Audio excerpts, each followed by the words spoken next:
Si no fas una bona planificació, s'acaba quedant com al fons de la nevera i quan te n'adones ja no t'ho pots menjar. O sigui, a mi sí que se m'acaben fent malbé coses perquè és que si compro espinacs doncs no estaré 4 dies menjant espinacs. Home, un terç és moltíssim de que és malbarat i del menjar que es produeix. És molt fort i a la vegada està molt normalitzat. Si tingués una vareta màgica, faria moltes coses, no? Amb el consum i el capitalisme i tot això, que el problema és com que tot està molt massificat, el consum. Em dic Isabel, tinc 22 anys i visc amb la meva família. Em dic Joana, tinc 21 anys i visc en un pis d'estudiants. Em dic Maria, tinc 21 anys i vic en un pis d'estudiants.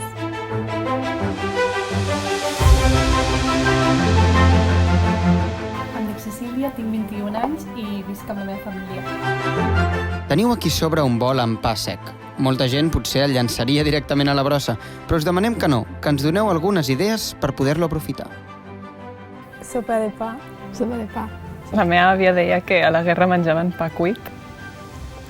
Sí, pa bullit. No sé, picatostes d'aquestos que talles. Sí. Pa ratllat. O sigui, si ho xafes i fas ratllat pots fer croquetes. Molt bé, com vosaltres mateixes heu explicat, hi ha moltes maneres d'aprofitar el pa sec. Torneu a deixar-lo al bol i mireu aquestes targetes. Hi ha diferents imatges del procés d'elaboració del pa. Proveu d'ordenar-les.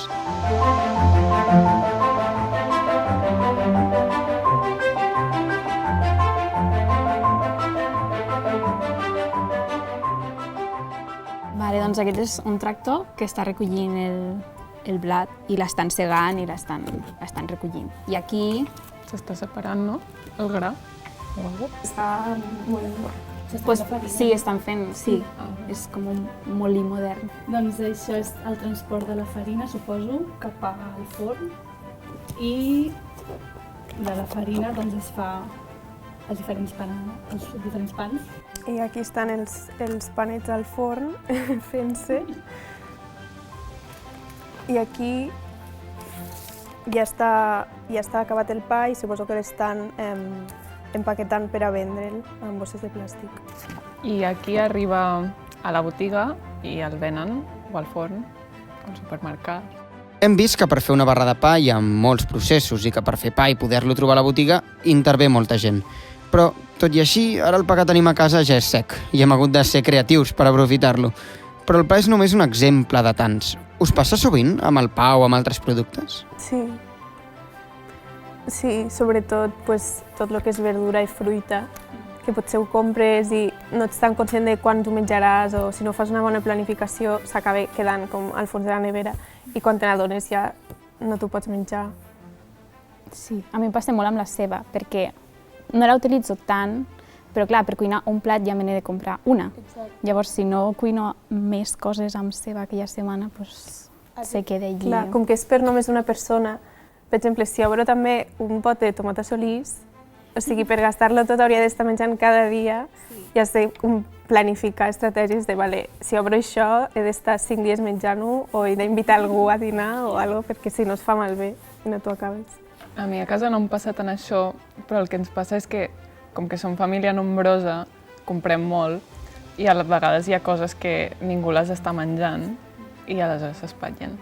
I a mi també me passa que a vegades, per exemple, m'ha passat molt amb les pastanagues, que vull, per exemple, un dia per fer una cosa amb 3 pastanagues i el paquet en té 10 i no pots comprar res més que no sigui aquell paquet.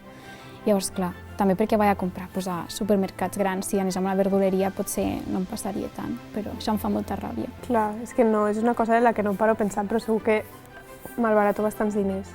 Jo crec que no, perquè fins i tot quan les coses estan molt al límit i trobem una manera d'aprofitar-les. Ma mare és molt creativa. O sigui, jo me n'adono que si alguna setmana que no ho faig, que planifico molt bé què menjaré i vaig a fer la compra pensant en que vull menjar això i això, clarament està tot com més quadrat i no sobremenjat per tot arreu, però si simplement vaig al supermercat i compro el que m'apeteix, acabo tenint o massa poc, i és com que està desequilibrat. És el que has dit tu abans, que has de menjar molts dies el mateix per a que no se't faci malbé I jo, o sigui, a mi sí que se m'acaben fent malbé coses perquè és que si compro espinacs doncs no estaré 4 dies menjant espinacs. O sigui, és molt difícil gestionar-ho. sí, el dia que ja no estic com, avui també menjo enciam i demà, ja és com ja se me'n va, potser, una part a la basura perquè no aguante. Segons les Nacions Unides, es produeixen al món unes 3.000 milions de tones d'aliments, suficients per alimentar tots els habitants del planeta. Però d'aquestes tones resulta que una tercera part s'acaba llançant a les escombraries. I la paradoxa és que hi ha 800 milions de persones al món que passen gana.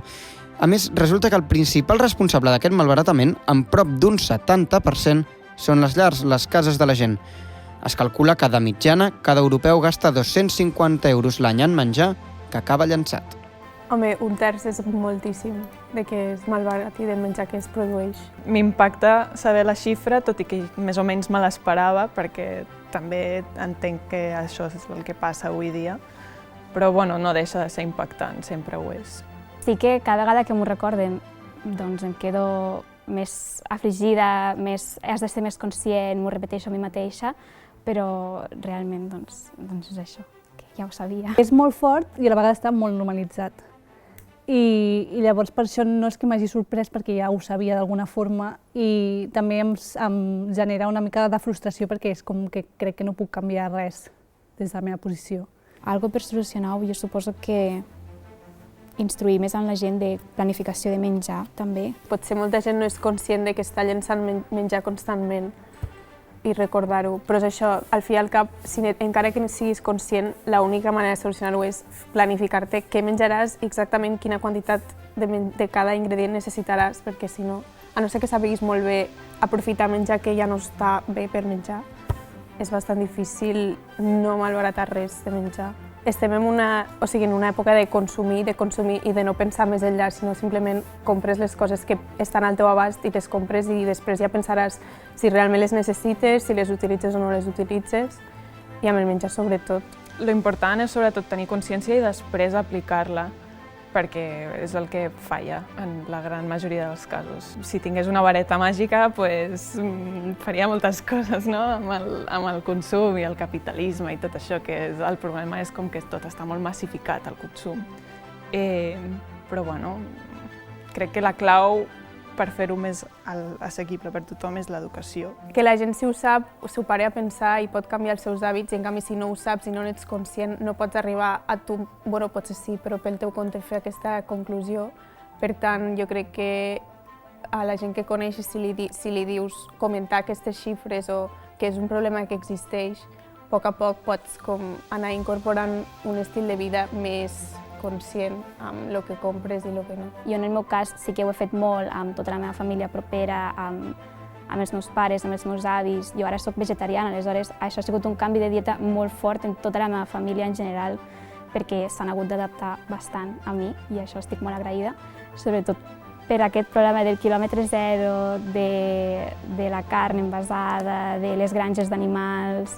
A nivell global, penso en tota la gent que no té aquesta informació i que no l'està rebent i penso en altres formes en què la podrien rebre, en com els podria ajudar a saber tot això o en formes en què poguessin ser més conscients de tot aquest malbaratament d'aliments, formes més ecològiques, sostenibles d'anar a comprar, el menjar, pensar en dietes i com realment tot és una informació que no ens han explicat mai dintre de l'escola ni a fora i és una que tu has de buscar per tu mateix. Venim d'una època de molta precarietat per la guerra i tal i qual i pel franquisme i llavors en aquell moment sí que era molt necessari no malbaratar.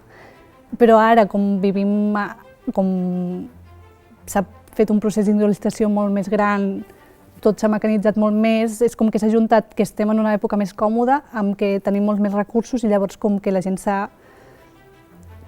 tranquil·litzat més en aquest sentit i llavors és molt més fàcil malbaratar perquè no suposa cap mena de conseqüència per tu. Jo crec que un canvi en la societat en tot cas ha anat cap a pitjor, o sigui, si la meva àvia i la meva mare tenien una filosofia molt d'aprofitar molt el menjar i fer tot el possible per no malbaratar ni llençar res i fer receptes mesclant coses que potser no mesclaries mai, crec que això la gent no ho deu fer en general, o sigui, és una comoditat menjar el que t'agrada i no, crec que la gent no vol fer l'esforç. Però també va relacionat amb el canvi del ritme de vida, que ara potser tens mitja hora per fer el dinar i no pots estar pensant faig això, faig allò, o te'l deixes preparat del dia d'abans.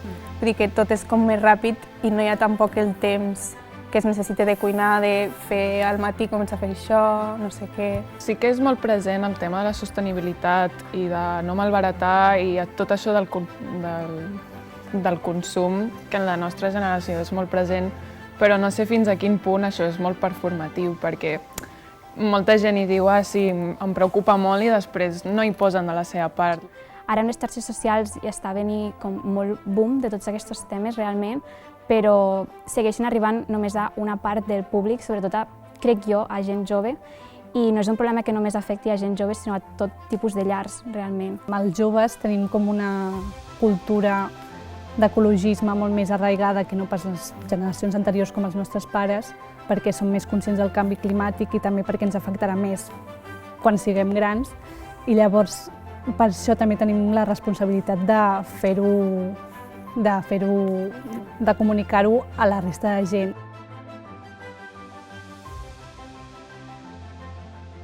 Menjar bé és cuidar-nos.